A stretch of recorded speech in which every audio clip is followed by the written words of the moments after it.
بسم اللہ الرحمن الرحیم۔ عزیز طلباء کرام، السلام علیکم ورحمۃ اللہ وبرکاتہ۔ عزیز طلباء، علم و سیغہ کے پچھلے سبق میں ہم نے فعل کی اجمالاً تقسیمات کو جانا کہ فعل کی کتنی اقسام ہیں اور ان کے آگے کتنی قسمیں بیان کی گئی ہیں۔ آج کے سبق میں ہم فعل کی پہلی قسم یا فعل کی پہلی تقسیم جو ہے باعتبار معنی اور زمانہ، ان کو تفصیل کے ساتھ پڑھیں گے، ان کی کتنی اقسام ہیں اور ان کی تعریفات اور امثلہ کو جانیں گے۔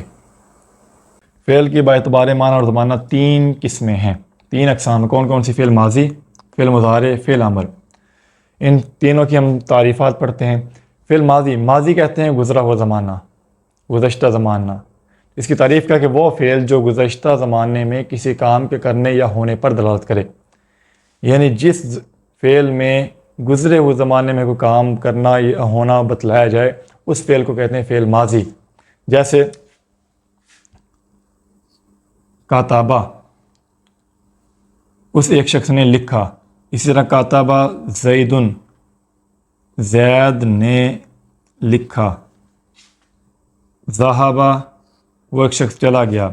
ذہبہ زیدن، زید چلا گیا۔ اب یہاں پر دونوں چیزیں، کسی کام کا کرنا یا ہونا، یعنی یہ لازم ہو یا متعدی ہو، وہ فعل دونوں سے تعلق رکھتا ہے۔ کاتبہ زیدن، زید نے لکھا۔ ذہبہ زیدن، زید چلا گیا۔ یہ فعل جو ہے یہ متعدی ہے۔ ذہبہ زیدن یہ فعل لازم ہے۔ قرآن کریم سے ہم اس کی مثال دیکھتے ہیں تو اللہ تعالیٰ نے فرمایا خلق الانسان اقرأ بسم ربک الذی خلق خلق الانسان من علق۔ اب خلق فعل ماضی ہے، الانسان اس کا مفعول بنے گا۔ اب فعل ماضی جو ہے اس میں یہ بتلایا جا رہا ہے کہ اللہ تعالیٰ نے انسان کو بنایا۔ دوسری قسم جو ہے فعل مضارع، وہ فعل جو موجودہ یا آئندہ زمانے میں کسی کام کے کرنے یا ہونے پر دلالت کرے۔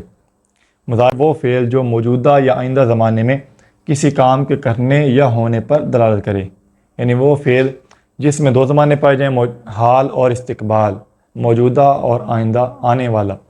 یہ دو زمانے جس فعل میں پائے جائیں گے اس فعل کو کہیں گے ہم فعل مضارع۔ تو فعل مضارع کی تعریف کیا کہ وہ فعل جو موجودہ یا آئندہ زمانے میں کسی کام کے کرنے یا ہونے پر دلالت کرے۔ فعل مضارع کی مثال ہے جیسے یکتب،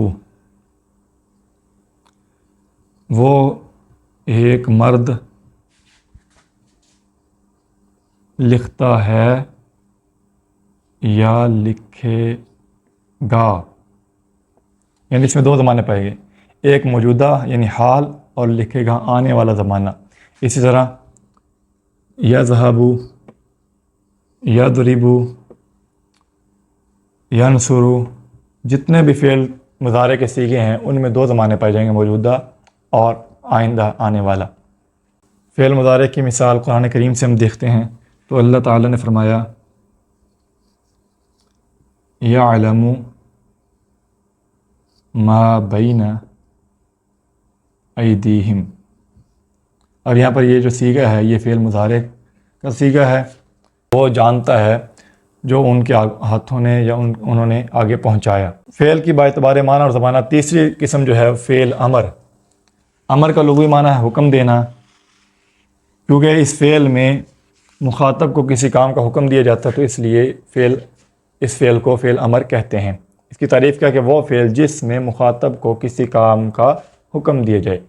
مخاطب کو کسی کام کا حکم دینے والا جو فعل ہے جس میں مخاطب کو کسی کام کا حکم دیا جائے وہ فعل امر کہلاتا ہے۔ جیسے اکتب، تو لکھ۔ اذہب،